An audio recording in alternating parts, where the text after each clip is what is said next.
Welcome back to another episode, number 34. The world is yours.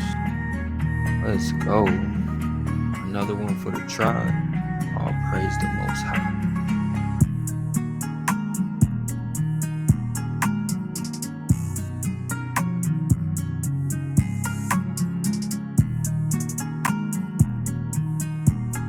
You know how we do it?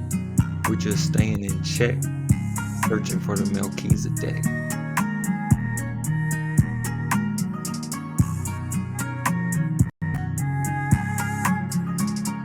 I'm talking lost tribes and promised lands, the seed of Abraham. Let's go. Something light, something slight. You're now tapped in with Dragon Canoe. We're steadily rowing and we're constantly flowing. Wow. Let me know what you think. Leave a note in the comments. You know how we do it. We got to get the flute flowing, get the vibes going. And thus said Hawah to the Anointed One, having grasped his right hand, treading down nations before him, ungirding the loins of kings, opening doors before him, and letting no gate stay shut. I will march before you and level the hills that loom up. I will shatter doors of bronze and cut down iron bars. I will give you treasures concealed in the dark and secret hoards, so that you may know that it is I, the Eternal One, the power of Israel, who call you by name, for the sake of my servant Jacob. Israel, my chosen one, I call you by name. I hail you by title, though you have not known me.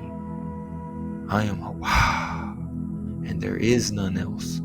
Beside me, there is no God with a little g. I engird you, though you have not known me, so that they may know from east to west that there is none but me. I am Hawah, and there is none else. I form light and create darkness. I make weal and create woe. I am your power. For Hawah does all these things.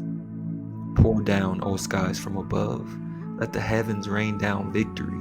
Let the earth open up and triumph sprout. Yes, let vindication spring up. I, Hawah, have created it. Shame on anyone who argues with their maker. Though not but a potsherd of earth, shall the clay say to the potter, what are you doing? Your work has no handles. Shame on anyone who asks a father, what are you begetting? Or a woman, what are you bearing? Talking your mother and father above. Thus saith Hawah, Israel's Holy One and Maker. Will you question me on the destiny of my children? Will you instruct me about the work of my hands? It was I who made the earth and created humankind upon it. My own hand stretched out the heavens, and I marshaled all their host.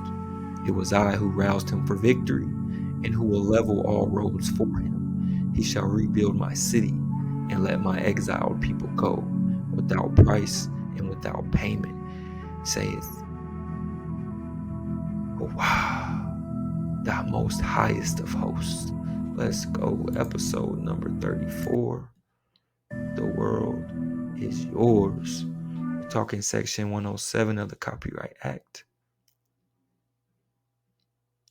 providing the statutory framework for determining whether something is a fair use. We're talking teaching and scholarship. Are we, are you, the Dracons, the dragons found here in America? You let me know.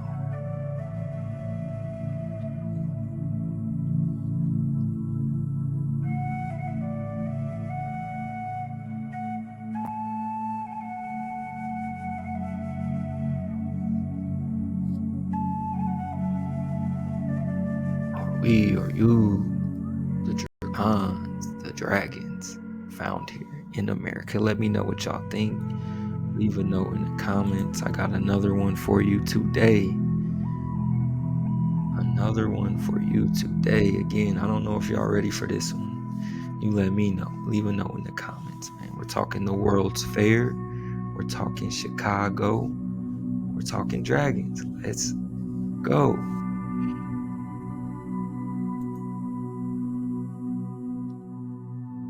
We're talking Malak. We're talking Seraph. We're talking Drakan. Because we're steadily rowing and we're constantly flowing. We're back in it. We're talking serpents and dragons found in the Old Testament. On one hand, they can denote divine power, and on the other, mortal danger.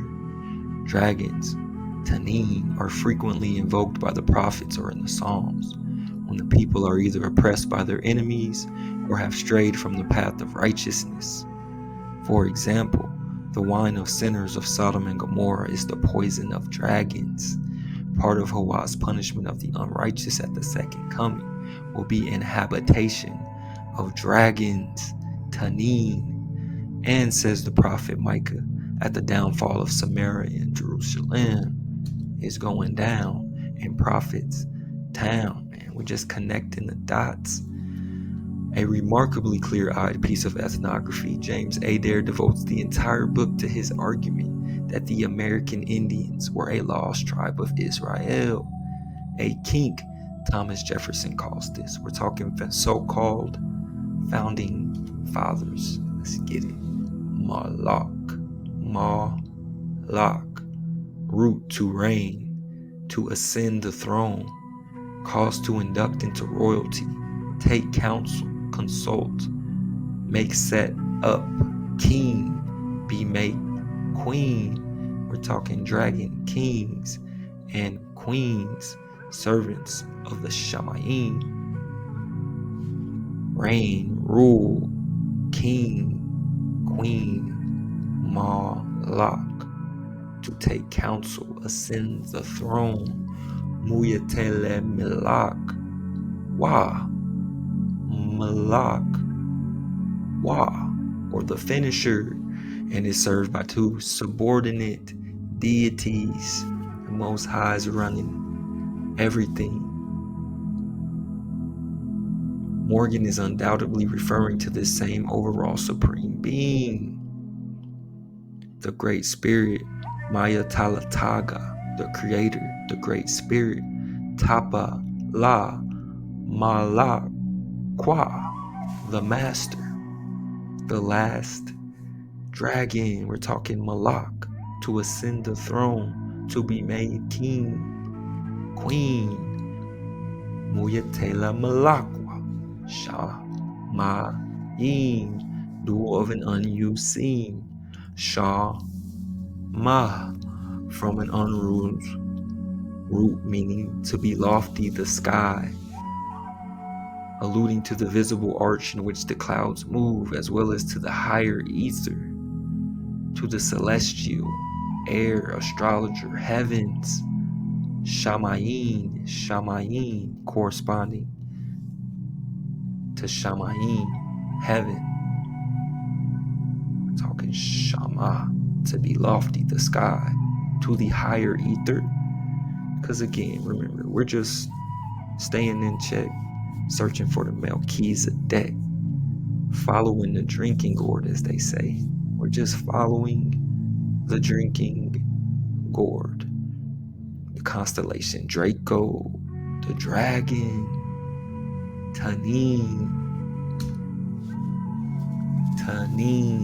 dragon, Drakan, Khans, sea serpent, jackal, a fabulous kind of serpent, Tana, dragon, Tana, female, jackal, Tanin, sea serpent, jackal, Drakan. We're just connecting the dots. You let me know what you think.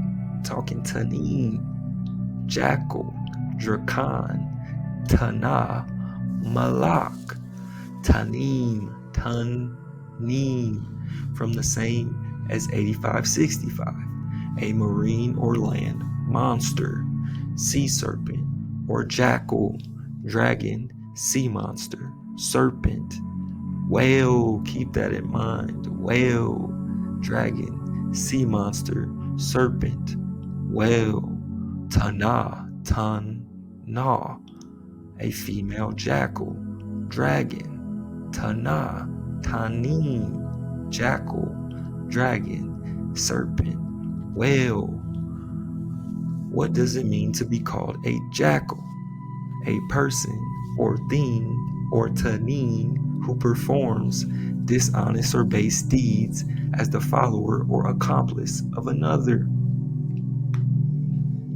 The Most High and his dragons, a slender, long-legged wild dog who often hunts cooperatively. We're talking jackal, dragon, tanin, malak, from an unused root meaning to dispatch as a deputy. To dispatch, we're talking the Most High and his dragons. To dispatch as a duty, as a deputy, a messenger of Hawa, an angel, a prophet, priest, or teacher, malak. We're talking muyatela, malak, wa, a prophet, priest, or teacher, tapa, la, malak, wa, the master, angel, king, messenger, to ascend the throne, to be made king or queen, malak, an angel, a dragon, saraf, to be caused to set on fire.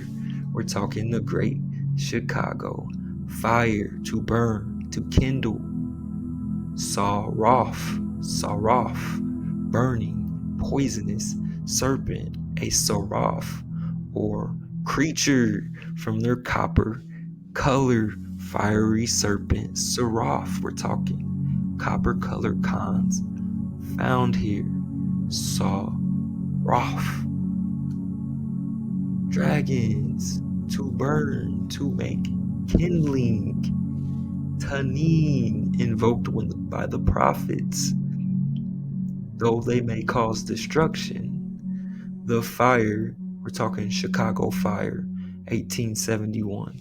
The fire was a retributive judgment on a city which has shown such a devotion in its worship to the golden calf.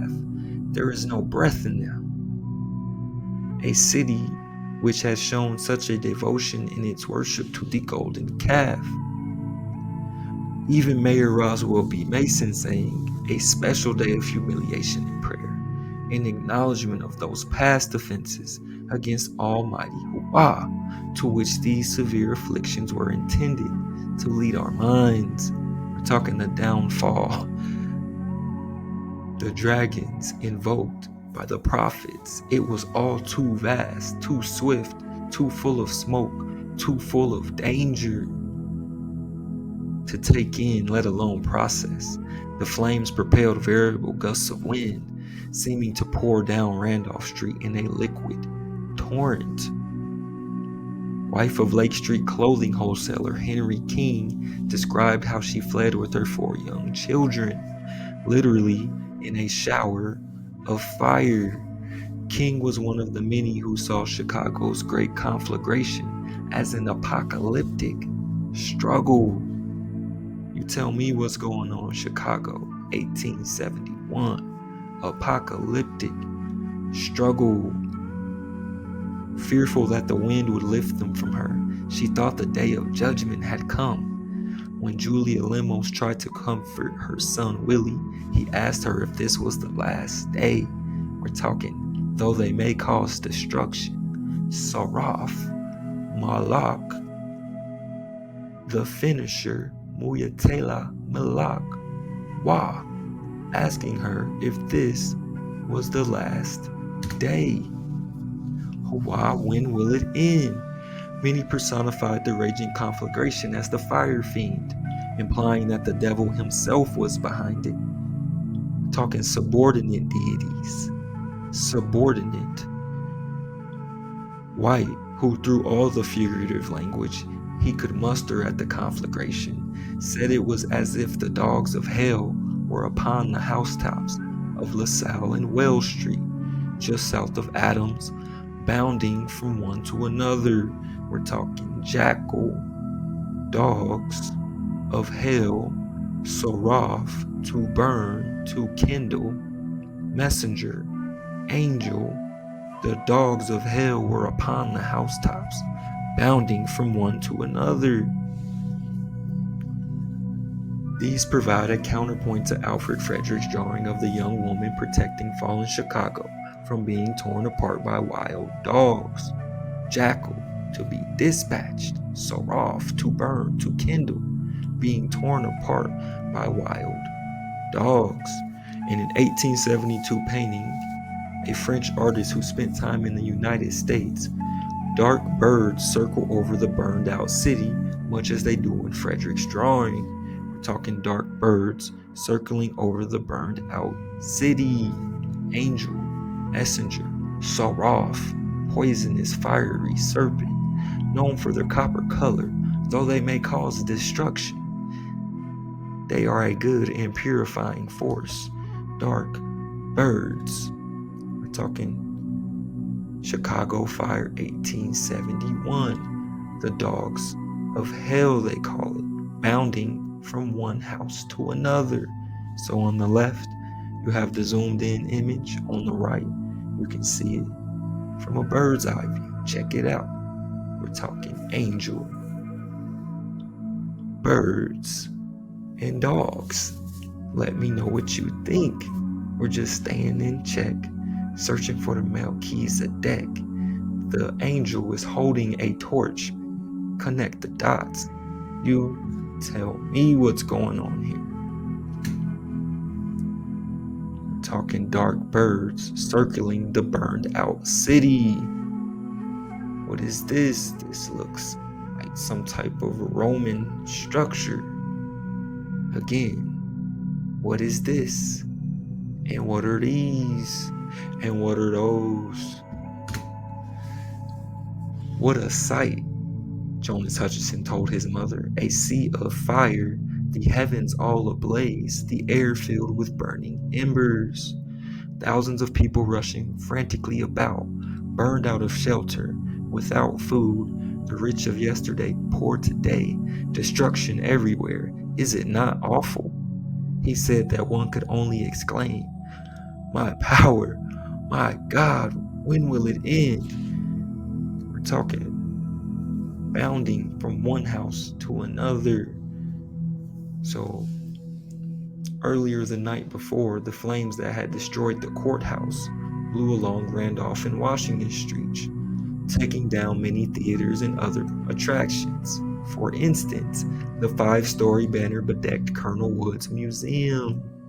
What's in this museum? Saying, for 25 cents, visitors entered Woods' grab bag of natural history specimens and random oddities, including mummies owned by Mormon church founder Joseph Smith and a 96-foot-long whale skeleton he called the Great Zeuglodon. We're talking Tanin, dragon, serpent, whales, a 96-foot-long whale skeleton he called the Great Zeuglodon, and mummies owned by the Mormon church founder Joseph Smith.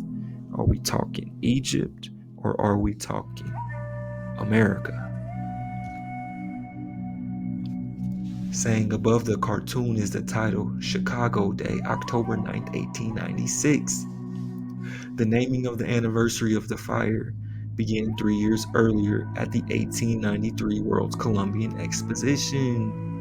Unlike the Great Exhibition of 1851 in London, the emblem of this exposition was not a single striking structure like the Crystal Palace, but a colossal ensemble of Beaux Arts palaces and colonnades called the Court of Honor. The Court of Honor, they say. So Chicago, portion of it at least, burns down 1871.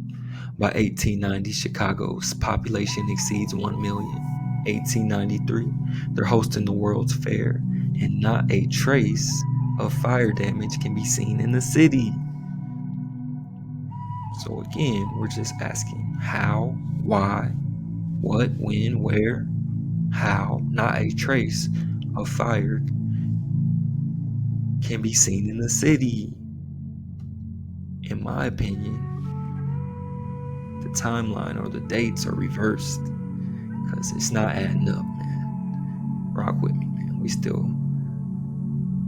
rowing and we still flowing. Saying at first, Chicago was not an ideal location for a city, they say. It says Native Americans and early French explorers, however, appreciated that the Mississippi River could be reached after a portage from this river to the Des Plaines River. Between the 1830s and 1840s, a canal was dug, joining the Great Lakes to the Mississippi, dug largely by hand by poor Irish immigrants. When the 96-mile Illinois and Michigan Canal was completed in 1848, Chicago's position as a trading center was firmly established. So Chicago hadn't even been around 40 years before most of the city burns down. You let me know what's going on here. By 1893, not a trace of the fire can be seen. So Chicago became a center for railroad expansion in 1848 in the heart of lead mining in northern Illinois. Ogden eventually incorporated his railroad into the 860-mile Chicago and Northwestern Railway. Chicago became the center of nearly all railway traffic to the west. By 1857, it had emerged as the center of the largest railroad network in the world.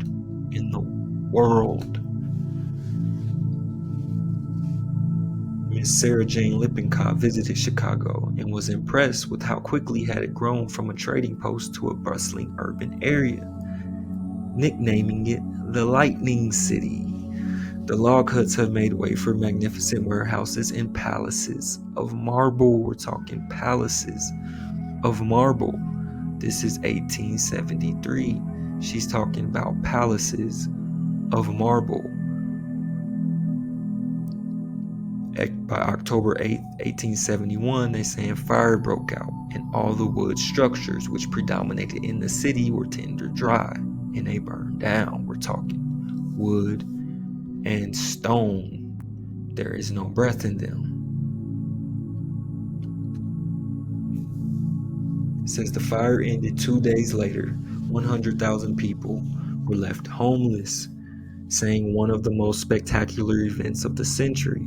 The fire was a defining moment in Chicago's history. The Tribune on October 11th urged citizens to cheer up in the midst of calamity. And what does Hawa say about calamity? Isaiah 45. I am the Most High, I am your power, and there is no other. I form the light, and I create the darkness. I make peace and create calamity. I do all these things. Cheer up in the midst of calamity. Purely an Old Testament term signifying adversities, natural, but more often those that result from wickedness or moral evil. A city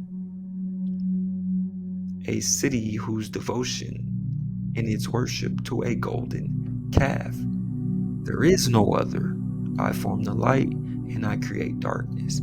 I make peace and create calamity. Saying over 5,000 temporary structures were erected and 200 permanent buildings were begun. So again, why would you erect temporary structures but then erect 200 permanent buildings? Saying the Great Chicago Fire was one of the great urban catastrophes of all time. Nevertheless, the city rebuilt itself in 2 short years. It's not believable to me. You can't tell me the horse and buggy people rebuilt the city in 2 years. We're talking palaces of marble. The city council passed an ordinance forbidding wooden structures in the downtown area, allowing for more substantial buildings to be constructed, they say. The face of the city changed over the next 2 decades. So explain how the city burns down and then is rebuilt. And then by 1893, you host the World's Fair, build more stuff. But there is no trace of fire. What are we talking about here? April 25th, 1890, an act to provide for celebrating the 400th anniversary of the discovery of America by Christopher Colombo, by holding an international exposition of arts, industries, and manufacturers. President Benjamin Harrison signed the act, providing for the dedication of the buildings in Chicago on October 12, 1892. Says the exposition was to open to the public on May 1st, 1893, taking only an additional year to accomplish this monumental task. The last day of the exposition would be the 30th of October. Chicago was ecstatic.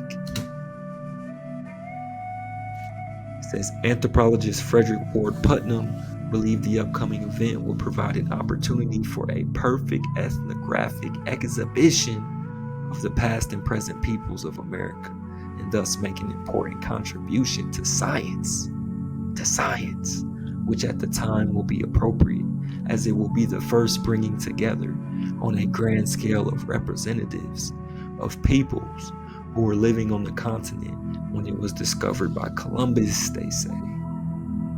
So it seems like they got something cooking up here in Chicago.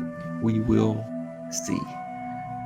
If such an exhibition as this is needed, it can be amply provided for the collection of the Smithsonian Institution. The yearning desire to see skeletons from the glacial gravels or detritus from cave floors.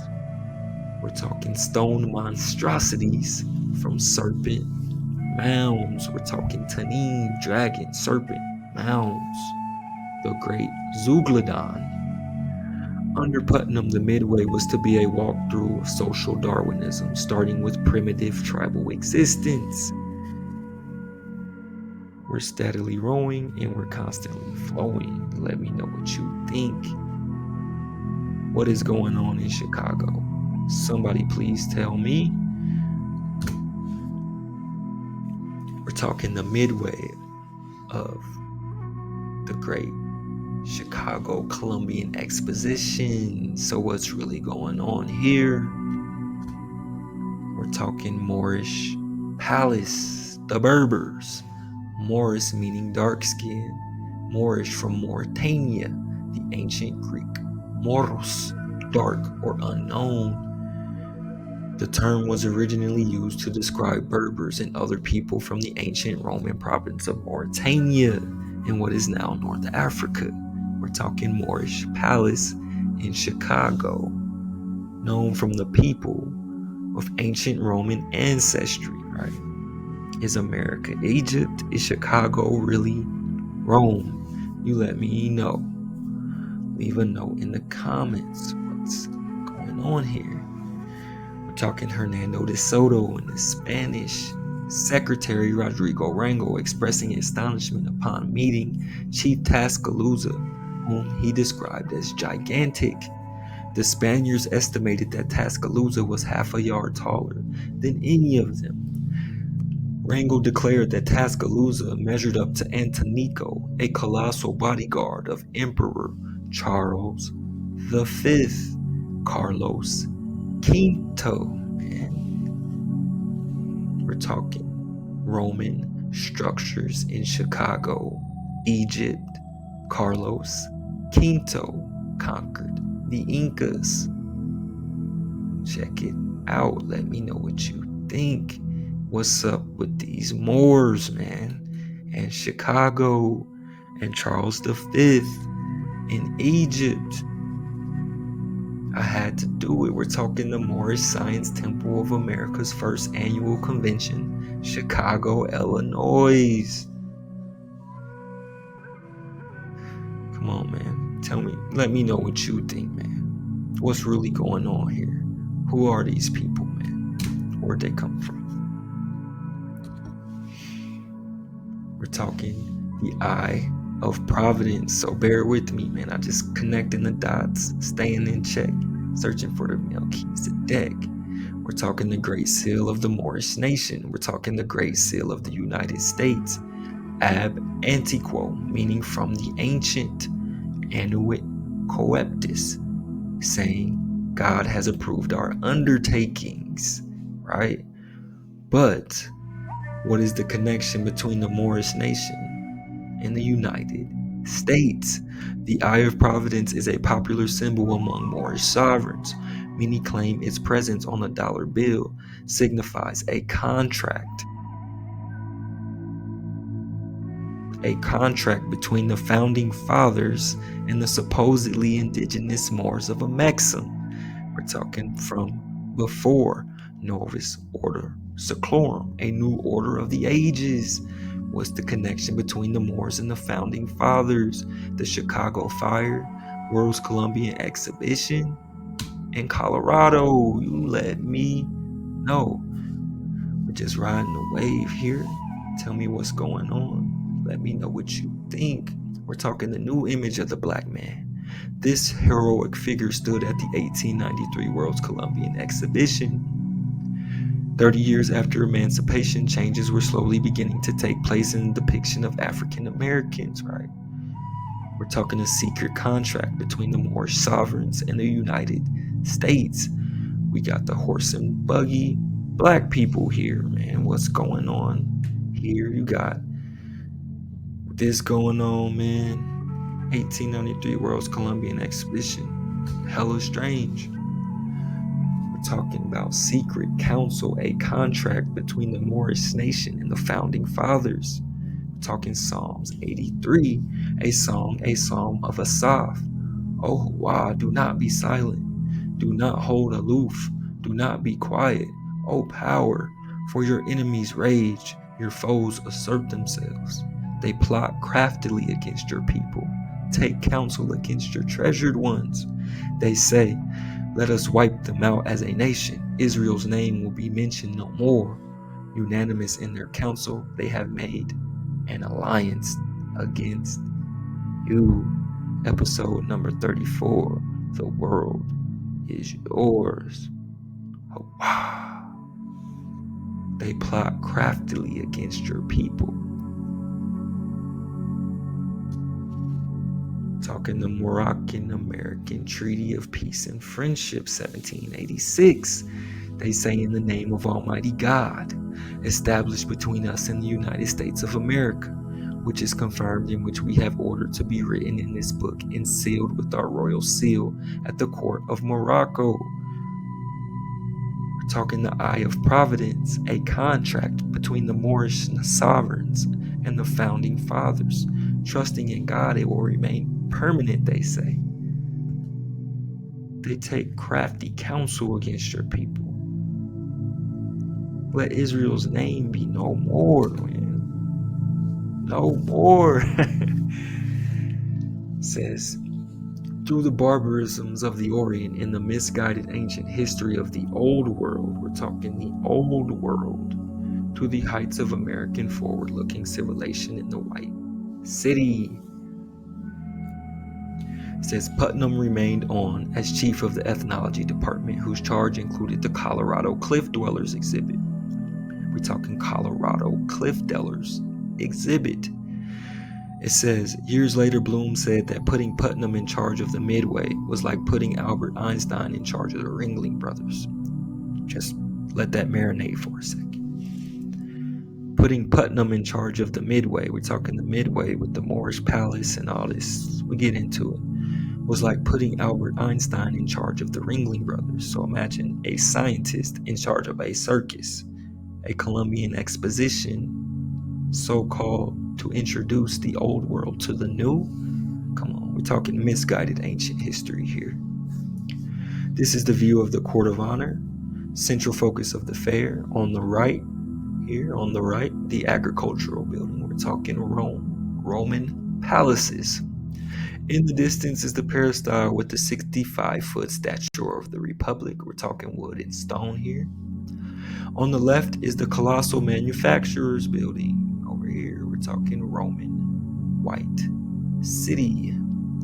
The largest building in the world, but it so-called is just made of wood and stone. And they built it only for the fair. They built all this only for the fair. After the city just burned down 20 years ago. There is no trace of the fire. We're talking view of the mines mining building, calling it Aladdin's Cave Glorified, a treasure trove. Aladdin's Cave Glorified, the mines and mining building. We're talking the white city,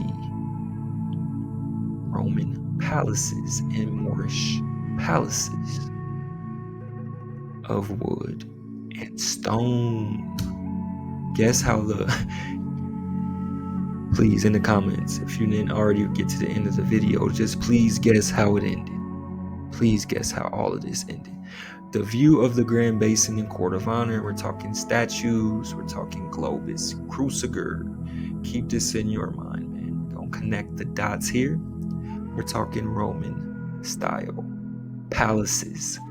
View of the Grand Basin, an icon of the Exposition, the 65 feet high and stood on a 35-foot high pedestal. There is no breath in them. Check it out, man. What's really going on here? We're talking Moorish palaces, Roman white cities, and check this out. We got the statues here, all the horse and buggy people. Like, this is like, in my opinion, like a reintroduction of some sort. Something seems off to me. You let me know what you think. We're talking the largest building in the world that was only built for 30 days. Get out of here, man. View of the Manufacturers and Liberal Arts Building, the largest structure in the world. Take a look. Saying the Manufacturers Building was 3 times as large as St. Peter's in Rome, and 6 baseball fields could fit on the floor space. And it was only built in a short time after the city burned down, right? And just guess how it ends. Please just guess. So saying this building was bigger than the largest church in the world, right? St. Peter's Basilica, they say, the greatest of all churches, wood and stone. The Agriculture Building was one of the major exposition buildings located on the Great Basin. Saying Colorado had a pavilion in this building. We're connecting it. We're connecting the dots. We're talking cities of gold. Colorado had a pavilion in this building, exhibiting many kinds of fruit, vegetables, grasses, plants, and other treasure troves, right? Again, you got the greatest, largest building in the world. You got Moorish style Roman palaces, obelisks, Egyptian style obelisks. Directly beyond the obelisk, which separates the machinery hall on the left and the agriculture building on the right. In the far distance is the dome of the Illinois State Building. You got the horse and buggy people living their best life. And you got these colossal wooden stone structures, all eventually burned down. The horticulture building, this hall was home to all types of plants, flowers, fruits, shrubs, palms, ferns, and bamboos. Again, built in a short time, only for a couple days. Just a Columbian Exposition. Something light, something slight. We got horse and buggy man. Somehow you got cactuses in Chicago. What else we got here? More obelisks, Egyptian temples, cathedrals. What is this? What is this? What is this? And what is this? One of the most popular destinations along the Midway was the replica of Cairo Street, a so-called replica, right? An Egyptian temple. We're talking Moors. We're talking founding fathers. We're talking Romans. We're talking Egyptians. We're talking wooden, stone. There is no breath in them. There is nothing beside me, saith the Most High. I create woe and cause calamity. We're talking cliff dweller exhibit. Okay, we're connecting the dot. The cliff dweller exhibit from the world's Columbian Exposition. Check it out. Okay, we're moving on. Cliff dweller exhibit. The official guide described the Cliff Dwellers exhibit as one of 2 exhibits on the grounds to which an extra price of admission is permitted to be charged. The exhibit is housed, so to speak, in the largest artificial mountain ever constructed. It is an exact reproduction of Battle Rock in the McElmo Valley, Colorado. It is an exact reproduction of Battle Rock. Entering a cavernous portal, the visitor stands in a typical Colorado canyon, in the craggy fastness of which many of the finest cliff dwellings on a scale of 1/10th and with marvelous exactitude reproduced. Opening from the canyon are mysterious caverns, fine paintings and ruins in this wonderland. A museum in one of the chambers contains many valuable relics, the race such as mummies, skulls, bones, pottery, and pieces of clothing. We're talking mummies. Again, mummies. And more mummies owned by the Mormon church founder Joseph Smith. We're talking the giant great whale skeleton, the great Zeuglodon, and the cliff dwellers, right? We're talking Tower of Babel, Garden of the Gods, Colorado. Again, the cliff dwellers exhibit was an exact replication, they say, of this. Views of the Rocky Mountains of Colorado, Battle Rock Canyon, Garden of the Gods. We're talking mass destruction, man. Does this look natural to you? You let me know what you think. Please leave a note in the comments. Looks like there's a little man down here or something. A tree, who knows? We're talking the Cliff Dweller exhibit in Chicago from the world's Columbian Exposition. So bear with me, it's a little blurry. We had to zoom in to get what we can get. We're talking the earliest representations of civilization. The priceless relics of this long vanished race required a building. It is a landmark, a weird landmark of the desert in southwestern Colorado as a suitable home for their collections, they say. What visitors have said of the Cliff Dweller exhibit. It has interested me more than anything else I have seen on the grounds. Okay. Another person saying, it is the most artistic and finished exhibit of the kind that we may ever expect to see. The great problem of science is this: whence came the peoples of the New World? In what way are they connected with the human race of the Old World? Again, that's the question we ask here. What's really going on? We got the Great Fire, 1871. We got the Columbian Exposition, 1893. We got the New World colliding with the so-called Old World. In the relic room are shown some thousands of examples of the weapons, cooking utensils, implements, and mummified remains. Again, talking mummies here. Gotta be talking Egypt, right? And again, why would this be displayed at the fair? And this doesn't look fake to me. We're talking mummified remains, relics, just in the exhibit, just chilling. Imagine that. You can walk by it, see it, smell it, look at it, touch it. Like, you know what I mean? You got all these horse and buggy people just living their best life, checking out this stuff. I don't know, man. It's almost like it was an introduction to some new shit that they didn't know nothing about. But here we are, man. We got these scientists putting the puzzle together for us. Check it out. We got William Shaw Ward, this guy here, in charge of assembling and displaying Colorado's mineral exhibit. We're talking minerals, cities of gold, and idolatry. Aspen's Silver Queen statue was located in the Western Gallery of the Mines and Mining Building. The figure was made to represent a 17-year-old Colorado girl, which is the age of the state of Colorado in 1893. The statue was 10 feet by 12 feet and 18 feet high from the base to the top of the American eagle. And we're talking idolatry here. 18 feet high from the base to the top of the American eagle. It is subject of some historical debate. Peep this. One story has her being made of silver from the Molly Gibson mine, from a single nugget of silver. Imagine how big this piece of silver had to be, if this is true and it was really made from one piece of silver. Again, wood and stone, a single nugget of silver. The queen is seated in a chariot, the front of which resembles an Egyptian barge. Again, we're talking Rome, we're talking Egypt, we're talking Chicago, we're talking Colorado, we're talking, I don't even know, man. It's crazy. Let me know what you think. The state of Colorado seal, 1876. We're talking about a contract between the Moorish sovereign nations of North Africa and the founding fathers. Colorado state motto, nil sine numine.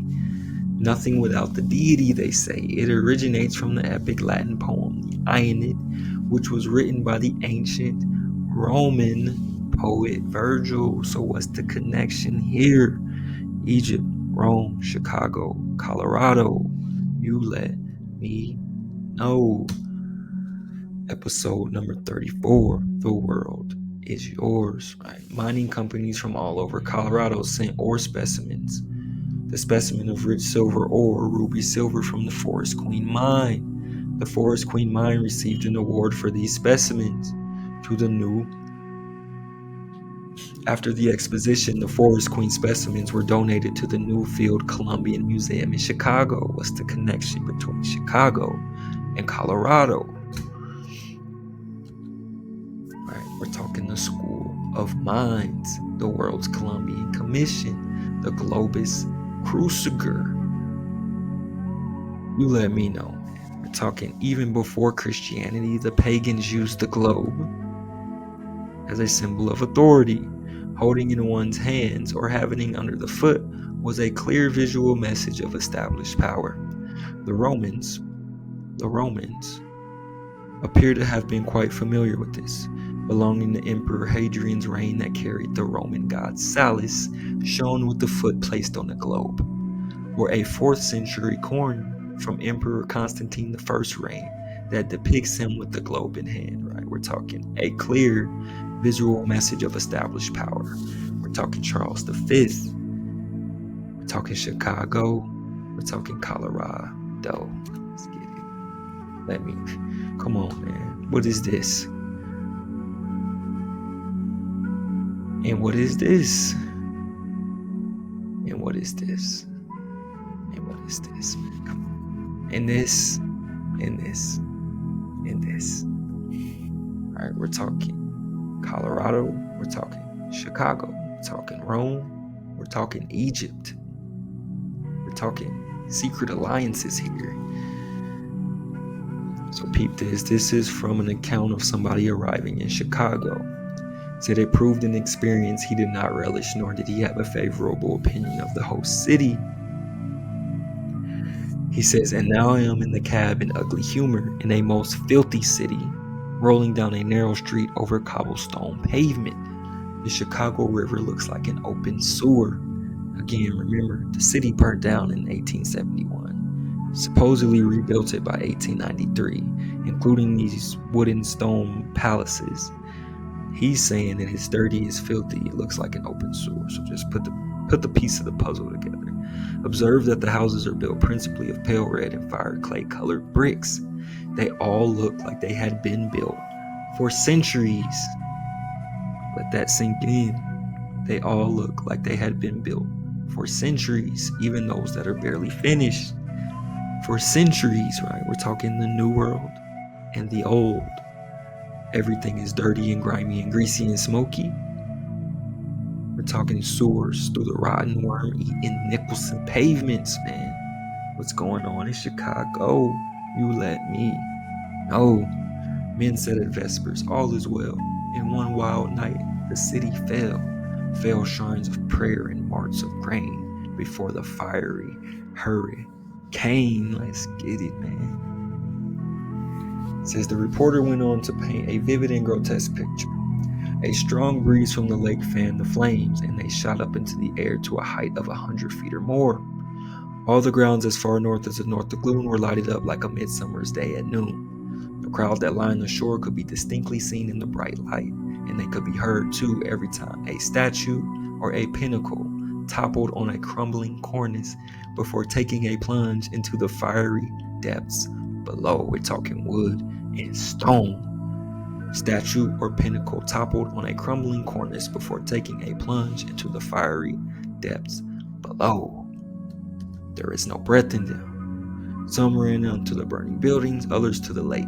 The French statue of the Republic seemed to stand in the midst of it all like a gigantic silhouette, with uplifted arms as if appealing for help.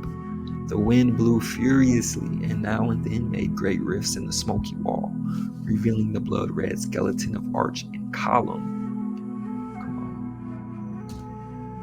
There was hardly even time for one last look. Again, 2 more fires, check this out, 2 more fires in the next 6 months would level the rest of the fairgrounds. So, started in fire, ended in fire. 2 more fires in the next 6 months will level the rest of the fairgrounds. What remained was nothing more than a lingering impression created by ghostly images of architectural grandeur. Again, beside me there is no other. There is no breath in them. Nothing more than a lingering impression created by a ghostly image of architectural grandeur.